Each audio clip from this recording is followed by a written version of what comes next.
예수님 설교 중에 가장 초창기 설교가 사실은 산상수훈입니다.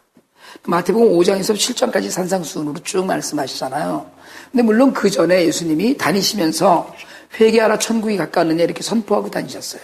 그건 마태복음 기자가 간단하게 썼겠지만 그 안에 많은 의미가 있고 또 많은 말씀을 하셨을 거예요. 그러나 성경에 기록된 가장 초창기의 설교로는 산상수훈을 우리가 이야기합니다. 그런데 이 산상수훈을 시작하시면서 예수님이 하신 최초의 말씀은 설교는 뭐냐면 복에 관한 거였어요. 그래서 우리가 팔복에 관해서 얘기하잖아요. 애통하는 자는 복이 있나니 저희가 위로를 받을 것이며 긍휼히 여기는 자는 복이 있나니 저희가 긍휼히 여김 받을 것이며 온유한 자는 복이 있나니 천국이 저희의 것이며 뭐 이런 끝들을 하나님의 아들이라 일컬음 받을 것이며 이렇게 하고 쭉 복에 관하여서 산상수훈의 제일 처음에 나와요. 그런데 우리가 그 크리스천 베이직 성경 공부하면서 일과에서 최초로 하나님이 만드시고 우리에게 주신 것이 복이라고 그랬거든요. 그러니까 복이 하나님이 마음속에 가장 많이 두고 계신 거라는 거예요. 복은 우리로 하여금 잘 살게 하기 위한 길이거든요. 그런데 물론 복이 구약시대에는 복이 물질적이고 임시적이었습니다. 그 복이. 그러니까 우리가 이제 지금 신명기 가잖아요. 이제 복받고 저주받고 뭐 이런 얘기 이제 나오는데 보면 물질의 복을 굉장히 강조해요. 하나님이 주신 복이에요. 그리고 배교하면 뭐예요? 배교하면 저주예요. 근데 신약의 복은 물질적인 것보다는 영적이고 영구적인 것. 그걸 우리가 다른 말로 하면 부활이고 영생이고 구원이고 은혜라고 그래요. 그걸 복이라고 그래요. 그래서 오늘 3절에서 이야기하기를 그리스도 안에서 하늘에 속한 모든 신령한 복을 우리에게 주시되. 그리스도 안에서 신령한 복을. 여러분 그러면 보세요. 복을 주시는데 아까 제가 구약의 복은 물질적이고 임시적이고 신약의 복은 영적이고 영구적이라고 그랬어요. 자, 우리 한번 생각해 봅시다. 돈을 많이 버는 것, 이거 복이라고 그래요. 그죠? 물질의 복을 주시옵소서. 제가 이 설교 중에 한 번 더 다른 말씀을 드리는 건 제 기도나 제 그 설교 중에 축복이라는 단어를 잘 못 들으실 거예요. 축복은 사람이 하나님께 비는 게 축복이에요. 하나님이 축복해 주시옵소서 그러면 어폐가 있는 거예요. 뭐냐면 빌 축자의 복복자거든요. 복을 빌어주는 거예요. 그러니까 나는 여러분을 축복해요. 나는 여러분에게 뭘 못 줘요? 복을 못 줘요. 하나님은 여러분을 축복하지 않고 하나님 뭐예요? 복을 주셔요. 그러니까 이 단어를 제가 굉장히 그런 단어에 좀 민감해요. 바르게 알고 쓰자는 거예요. 근데 한국 교회가 다 그냥 브레싱으로 해갖고 복이든 축복이든 그래서 요즘은 웬만한 목사님들이 다 그걸 축복이라고 이야기하시고 그런데 여러분 성경에 축복과 복이 완전히 나누어서 쓰여져 있어요. 그러니까 기왕이면 바른 단어를 쓰자는 거예요. 복을 주시는데 참된 복은 영혼 구원이라는 게 신령한 복이에요. 그럼 여러분 물질이 복이라면 물질은 절대로 복이 아닙니다. 목사님 그것도 우리 물질에 축복해달라고 맨날 기도하는. 아니 물질은 하나님이 주시는 임시적인 것이에요. 그러니까 그건 물질은 복이라기보다는 사실은 은사에 가깝다 이렇게 얘기해요. 왜냐하면 여러분 생각을 해보세요. 그러면 가난한 사람은 다 복이 없는 거예요? 아니 예수 믿고 가난한 사람 있잖아요. IT에 가면은 다 찬송하고 거듭난 크리스찬 많습니다. 굶어요. 그래도 얼마나 많은 크리스찬이 굶고 박해를 당합니까? 돈 없어요. 그럼 물질은 복이에요? 근데 하나님은 물질에게 복을 주셨다는데 왜 없어요? 있어야 되는 거 아니에요? 그러면 복을 받지 못한 자 아니에요? 그러니까 물질은 복이라고 하면 예수님도 여우도 굴 있고 새도 깃들 곳이 있는데 난 머리 둘 곳이 없다 인자는 이렇게 얘기하셨잖아요. 그러니까 물질은 선하신 목적에 따라서 하나님이 필요할 때 주시는 것일 뿐이지 물질 자체가 복이 되면 안 돼요. 복은 뭐예요?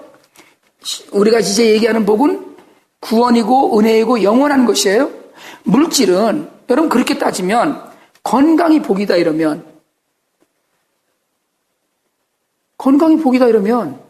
건강하지 않은 건 저주가 돼버려요.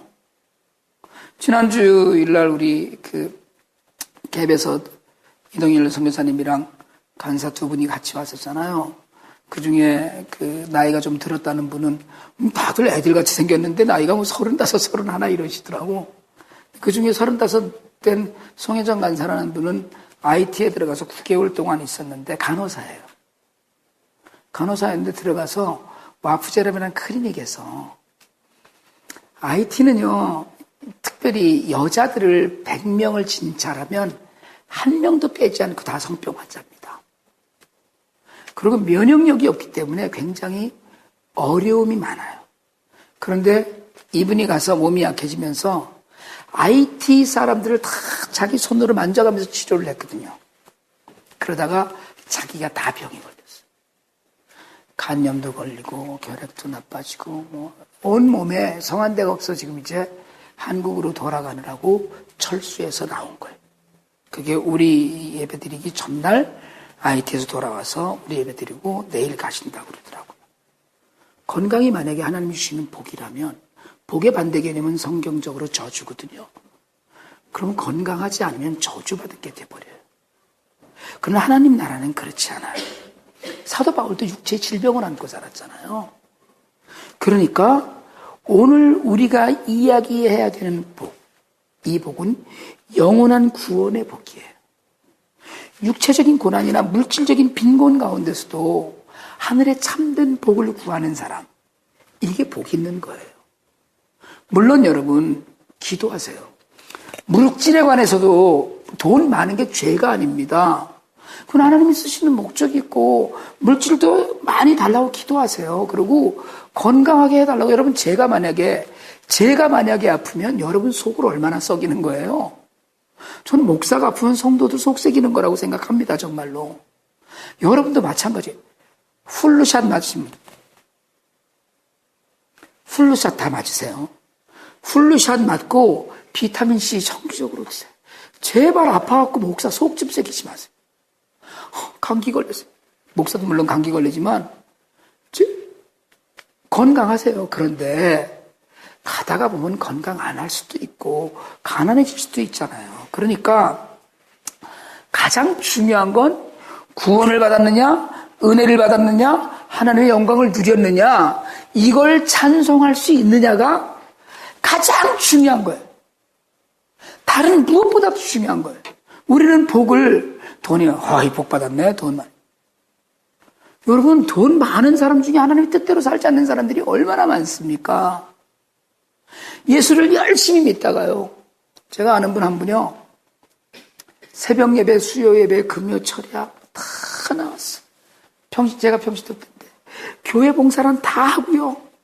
주일날도 늦게까지 남아서 청소하고 그 성도들 많은 교회에서 그랬어요. 할 일이 없는 거예요. 직장도 없고. 그 맨날 나와서 봉사하고 예배에 무조건 예배 자리에 가서 앉아있고 그랬어. 그런데 이분이 할렐루야 취직을 했어.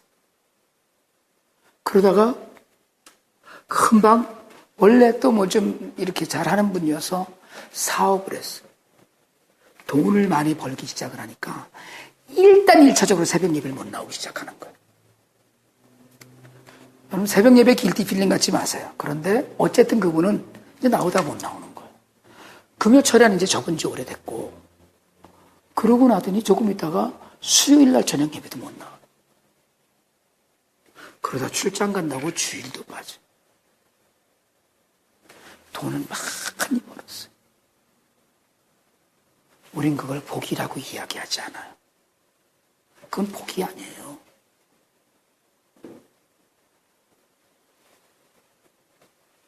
자기 자신을 하나님께 온전히 드리는 사람, 오늘 성경은 찬송하리로다로 시작합니다. 하나님을 찬송하는 사람, 구원의 은혜를 누리는 사람, 그가 사랑한 그리스도의 사랑 안에서 거저 주신 은혜를 누려서 찬송하는 사람은 세상이 줄 수 없는 평안을 더 구하는 사람이에요. 구원의 기쁨과 감격 가운데 하나님을 찬송하는 사람이에요.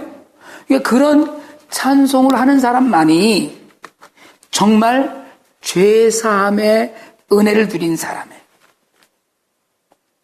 여러분, 우리가 예수를 믿는 증거는 뭔지 아세요? 찬송이 저절로 나오는 삶이에요. 세상에 너무 재밌는 거는 저는 지금도 학교 다닐 때 부르던 하얀 손수건이니 편지니 이런 송창식 노래니 이런 건 가사를 3절까지 다 외워. 찬송은 1절 다 외우는 게 거의 없어. 그러니까 너무 재밌는 거예요. 예배 실컷 드리고 찬송 한참 부르고 집에 갈 때는 찬송이 소리 귀에 이렇게 들려 나와야 되는데 가다가 낙이 쓸쓸하네, 낙엽지는 가을이네, 그럼 패티김 노래가 생각이 나고 이러는 거예요. 이게 우리가 죄성 안에 있는 거거든요. 그러니까 여러분, 세상을 살면서 찬송이 나오면 승리한 거예요.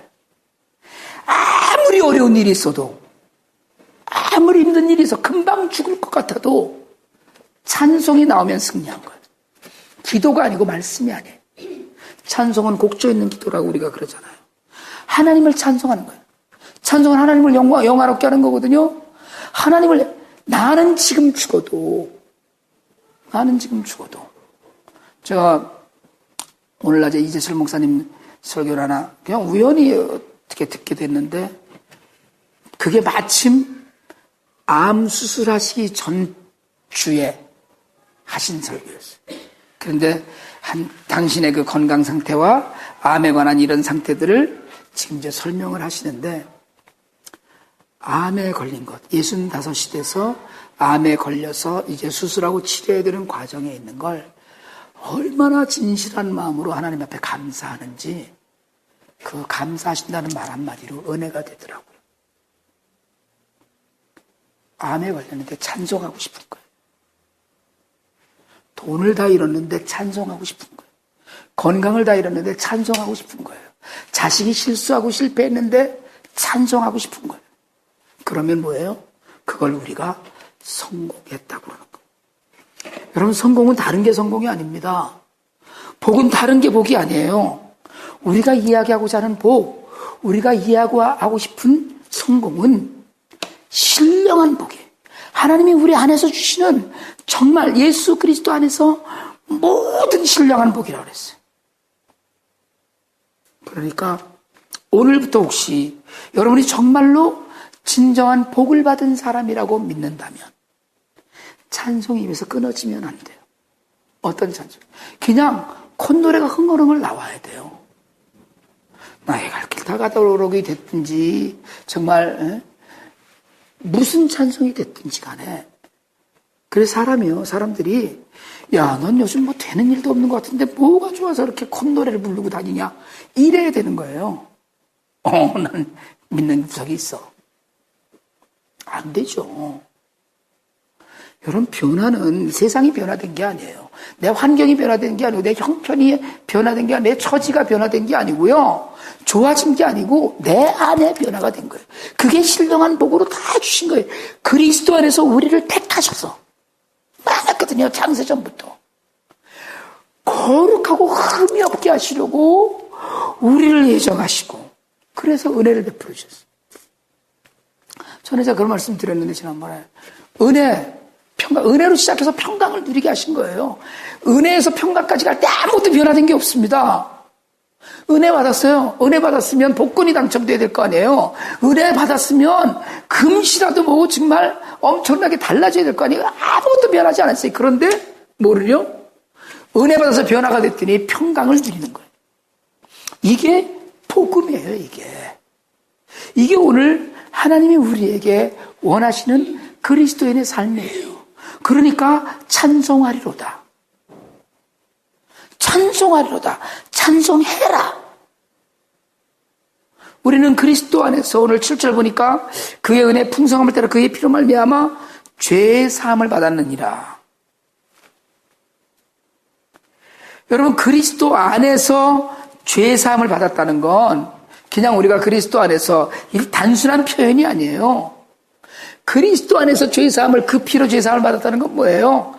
우리가 예수님의 혈연 관계, 완전히 이제 뛸래야 뛸 수 없는, 여러분, 요즘은 할머니, 할아버지들도 이혼한다고 그러더라고요. 40, 50년을 살다가도 이혼하는 세상이에요. 갈라서요. 친구는요, 10년, 20년 전의 친구가 지금도 계속 친구인 사람들 많지 않습니다. 계속 새로운 친구들이 생기고요. 그럼 3, 40년 전 친구, 정말 그 고향에서부터 친구들 있죠. 그렇지만 영원히 가는 사람은 없어요. 죽음은 인간의 모든 걸 갈라놓습니다. 그런데 그리스도 안에서 그 피로 말미암아라는 이야기는 우리는 그리스도 안에서 결합이 돼서 이제 뛸래야 뛸 수가 없는 그런 관계가 됐다는 거예요. 그러니까 그 안에서 어떻게 해야 돼요? 죄의 사함을 받았다고 그랬어요. 그래서 우리를 하나님의 은혜 안에 두시고 영광이 찬송이 되게 하신 것. 그러면서 오늘 우리가 읽은 성경의 10절에 보니까 하늘에 있는 것이나 땅에 있는 것이나 다 그리스도 안에서 통일되게 하려 하심이라. 구약의 이 제사의 근거를 둔 피 흘림이 우리에게 있었습니다. 우리의 죄 사함을 위해서 갚아진 게 있어요. 페이된 게 있어요. 죄를 하나님은요, 공짜로 용서하지 않으셔요. 뭘로 용서하세요? 그리스도의 보혈로 용서하세요. 우리는 물론 회개만 하면 70번씩 7번이라도 또 제가 죄를 졌 그래도 용서하셔요. 근데 그게 내가 회개하는 게 아니란 말이에요. 오늘 10절에서 그 모든 것이 통일되게 한다고 얘기했어요. 남북 통일이 아니고요. 온 세상이 통일이에요. 누가의 통일이에요? 하나님과 나와의 화합이에요. 마귀가 가장 좋아하는 거, 마귀가 가장 좋아하는 게 뭐냐면 나눔이에요. 갈라지는 거. 이 세상에서 마귀가 가장 좋아하는 거, 예배 안 나가는 거, 얘는 다 좋아하죠. 근데 마귀가 가장 노리고 좋아하는 것이 분열이에요. 마음이 나누는 거예요. 그래서 섭섭하다는 걸 마귀가 제일 좋아한다고 그러잖아요. 누가 섭섭해서 시험 들어서 멀어져요. 멀어지는 거거든요. 하나님과 죄 때문에 우리가 멀어졌어요. 그죠?